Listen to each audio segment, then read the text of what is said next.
कहानी जादुई पेंसिल। शुरुआत। गौरव एक साधारण लड़का था जिसे ड्राइंग बहुत पसंद थी, लेकिन उसके पास अच्छे रंग या पेंसिल नहीं थे।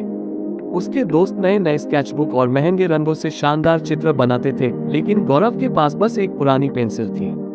एक दिन जब वह बाजार से घर लौट रहा था, तो रास्ते में उसे एक बूढ़ा आदमी मिला। उसके हाथ में एक अजीब सी चमकती हुई पेंसिल थी। बूढ़े आदमी ने मुस्कुराते हुए कहा, यह कोई साधारण पेंसिल नहीं है, ये जादुई पेंसिल है। जो कुछ भी तुम इससे बनाओगे वो सच हो जाएगा। गौरव को अपनी कानों पर यकीन नहीं हुआ, लेकिन उसने पेंसिल ले ली और घर चला गया। जादू शुरू हुआ।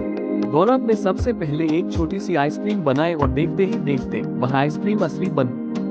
फिर उसने एक सुंदर पतंग बनाई और वह सच में उड़ने लगी। अब गौरव को यकीन हो गया कि उसके पास सच में कोई जादुई शक्ति आ गई है। धीरे धीरे उसने बड़े बड़े सपने देखने शुरू कर दिए। उसने अपने छोटे घर के बाहर एक शानदार बंगला बनाया, अपने पुराने कपड़ों की जगह नए कपड़े बनाए और अपने माता पिता के लिए ढेर सारा खाना बनाया। लेकिन उसे इस बात का डर था कि अगर यह बात किसी को पता चली तो लोग उसका गलत फायदा उठा सकते हैं। ट्विस्ट, लालच का अंजाम। एक दिन उसका दोस्त रोहन उसके घर आया और उसने गौरव को जादुई पेंसिल से कुछ बनाते हुए देख लिया।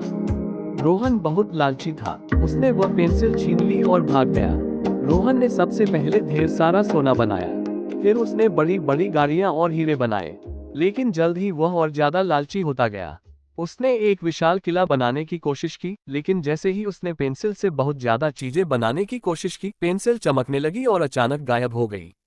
अब रोहन के पास जो कुछ भी था सब मिटने लगा। देखते ही देखते वह फिर से खाली हाथ हो गया। वह डर से कांपने लगा और रोते हुए गौरव के पास गया। सी ईमानदारी और मेहनत का महत्व। गौरव ने उसे समझाया, जादू से नहीं, मेहनत से चीजें बनानी चाहिए। अगर तुमने ईमानदारी से मेहनत की होती तो तुम्हें पेंसिल की जरूरत ही नहीं पड़ती। रोहन को अपनी गलती का एहसास हुआ और उसने वादा किया कि वह अब मेहनत से ही अपने सपने पूरे करेगा। यदि आपको ये कहानी अच्छी लगी तो आप लाइक, शेयर और सब्सक्राइब करना न भूलें। धन्यवाद।